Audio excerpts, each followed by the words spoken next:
Were U.S. votes counted outside the United States?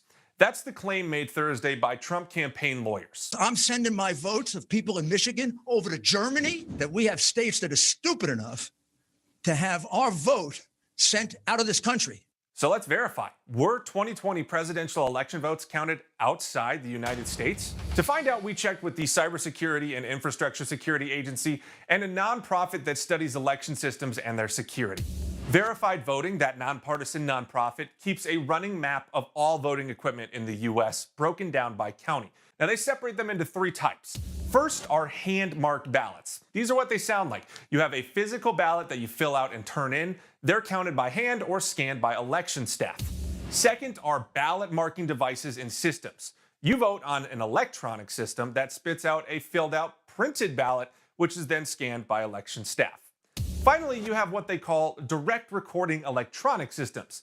These let people vote and tally the votes in the same machines. Most also spit out a paper count in case of an audit or recount. The common thread in all of them is that they're counted in the county and they have redundancies like paper trails.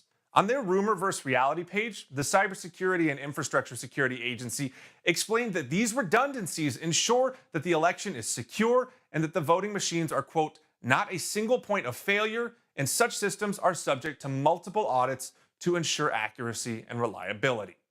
Bottom line, votes are counted by each county in the United States, and they all have safeguards to ensure accuracy. There's no evidence that 2020 presidential election votes were counted outside the United States. With your Verify, I'm Jason Puckett.